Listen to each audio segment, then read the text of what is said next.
രാഷ്ട്രീയ നിരീക്ഷകനായ Shri professor P Anilkumar നമ്മോടൊപ്പം ചിരിയാണ്.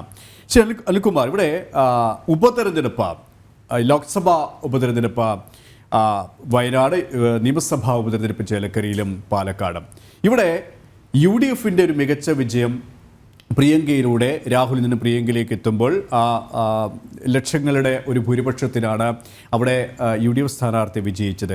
ഇവിടെ ചേലക്കരയിൽ എത്തുമ്പോൾ കെ രാധാകൃഷ്ണനും പ്രദീപിലേക്ക് എത്തുമ്പോൾ മാറ്റമൊന്നും വന്നിട്ടില്ല. പക്ഷേ രാഷ്ട്രീയ കേരളം വരെ ഗൗരവത്തോടെ ശ്രദ്ധയോടെ കണ്ട ഒരു മണ്ഡലമായിരുന്നു പാലക്കാട്. അവിടെ രാഷ്ട്രീയ അടിയൊഴുക്കുകൾ നിരവധിയുണ്ടായ ഒരു മണ്ഡലം.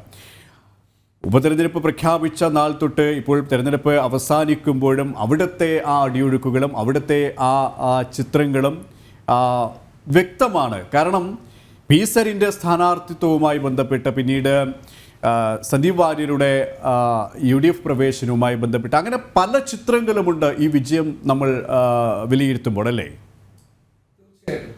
എനിക്ക് തോന്നുന്നു ഈ വിജയം നമ്മൾ വളരെ പ്രത്യേകമായി ചർച്ച ചെയ്യാനുള്ള ഒരു കാരണം, കാലാകാലങ്ങളായി ഒരുപക്ഷെ BJP നില ഉയർത്തിക്കൊണ്ടിരിക്കുന്ന BJP സംഘടനാ സംവിധാനത്തിന് BJP ഒരു രാഷ്ട്രീയ പ്രസ്ഥാനം എന്ന നിലയിലൊക്കെ തീർച്ചയായിട്ടും കെട്ടുറപ്പുള്ള ഒരു പ്രദേശം എന്ന നിലയിലാണ്.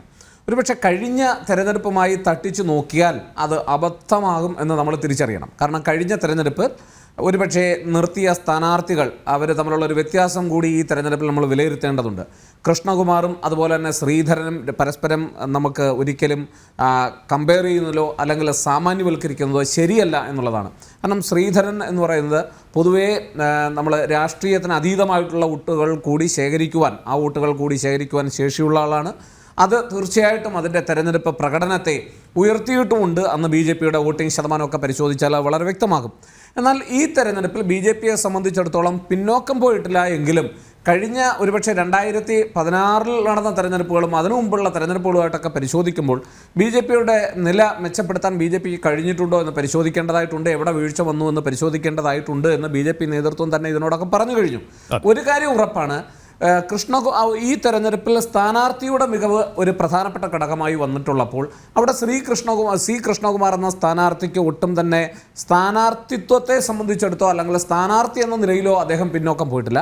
പക്ഷെ സംഭവിച്ച മറ്റു ചില ഘടകങ്ങൾ നമ്മൾ കാണാതിരിക്കുന്നത് ശരിയല്ല. പ്രത്യേകിച്ച് ആൻറ്റി ഇൻകംബൻസി ഫാക്ടർ, ഭരണവിരുദ്ധ വികാരം ശക്തമായി പ്രതിഫലിച്ച ഒരു തെരഞ്ഞെടുപ്പാണ്. പലരും പറയും ചേലക്കര അങ്ങനെ അല്ലല്ലോ എന്നൊക്കെ പറഞ്ഞാൽ ചേലക്കരയിലെ കഴിഞ്ഞ വർഷത്തെ സ്ഥാനാർത്ഥിയുടെ ഭൂരിപക്ഷവും ഇപ്പോൾ ഉള്ള സ്ഥാനാർത്ഥിയുടെ ഭൂരിപക്ഷവും തമ്മിൽ പരിശോധിച്ചാൽ അത് വളരെ വ്യക്തമായിട്ട് മനസ്സിലാവും എന്നാണ് ഞാൻ കരുതുന്നത്. ഏതാണ്ട് 18,000 വോട്ടിൻ്റെ വ്യത്യാസം കിടക്കുകയാണ് ഭൂരിപക്ഷത്തിൽ പോലും. അപ്പോൾ അത് ഭരണവിരുദ്ധ വികാരം ശക്തമായി ഉണ്ടായിരുന്നു. ഒരു കാര്യം കൂടി നമ്മളിതൊക്കെ ചർച്ച ചെയ്യുമ്പോഴും BJP ആണ് അവിടുത്തെ നഗരസഭ ഭരിച്ചുകൊണ്ടിരുന്നത്.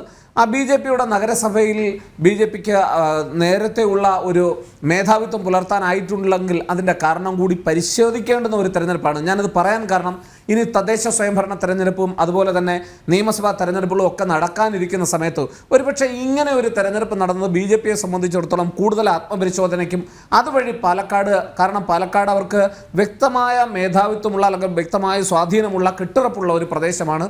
അവിടെ തീർച്ചയായിട്ടും നിലനിർത്തുവാനും അതുവഴി നിയമസഭയിൽ എത്താനും കഴിയുമെന്നവർ ഉറച്ചു വിശ്വസിക്കുന്ന ഒരു പ്രദേശമാണ്. അതുകൊണ്ട് തന്നെ ഈ തെരഞ്ഞെടുപ്പിൽ തിരിച്ചടി ഉണ്ടായിട്ടുണ്ടെങ്കിൽ അത് പരിശോധിക്കാനും, അതുപോലെ തന്നെ നേരത്തെ ഇവിടെ സൂചിപ്പിച്ചതുപോലെ എല്ലാ തരത്തിലുള്ള BJP വിരുദ്ധ വോട്ടുകൾ കേന്ദ്രീകൃതമായി കോൺഗ്രസിലേക്ക് പോയൊരു തെരഞ്ഞെടുപ്പ് കൂടിയാണ്.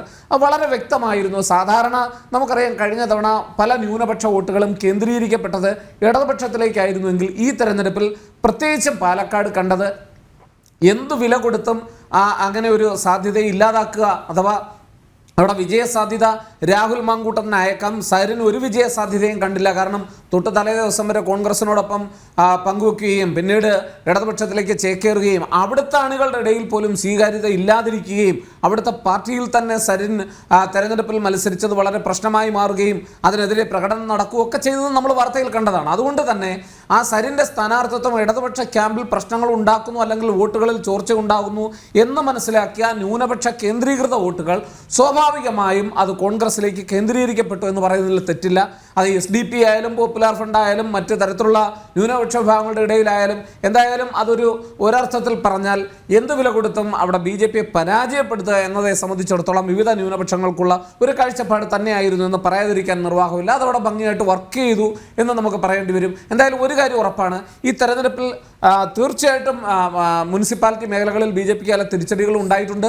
മറ്റ് ചില പ്രദേശങ്ങളിൽ നേരിയ നേട്ടം ഉണ്ടാക്കാൻ വോട്ടിംഗ് പെർസെൻറ്റേജ് ശതമാനമൊക്കെ എടുത്ത് പരിശോധിച്ചാൽ ഒരുപക്ഷെ ഉണ്ടായിട്ടുള്ള വീഴ്ചകൾ മനസ്സിലാക്കുന്നതിന് ഒരു BJPക്ക് ഒരു അവസരം കൂടി കിട്ടുന്നു എന്നുള്ളതാണ്. കോൺഗ്രസിനെ സംബന്ധിച്ചിടത്തോളം വളരെ ആശ്വസിക്കാൻ കഴിയുന്നൊരു വിജയം തന്നെയാണ് പാലക്കാട് ഉണ്ടായിട്ടുള്ളത് എന്ന് പറയാതിരിക്കാൻ നിർവാഹമില്ല. കാരണം പല തരത്തിലുള്ള ഫാക്ടേഴ്സുകൾ ഉണ്ടായിരുന്നു. പക്ഷേ നമ്മൾ മറന്നു പോകരുത്, ശക്തമായ ആൻറ്റി ഇൻകംബൻസി ഫാക്ടർ, ഭരണവിരുദ്ധ വികാരം പിണറായി സർക്കാരിനെതിരെ നിലനിൽക്കുന്നു. അതുപോലെ തന്നെ ഒരുപാട് കാര്യങ്ങൾ രാഹുൽ മാങ്കൂട്ടത്തിന് അനുകൂലമായി വരുന്നു.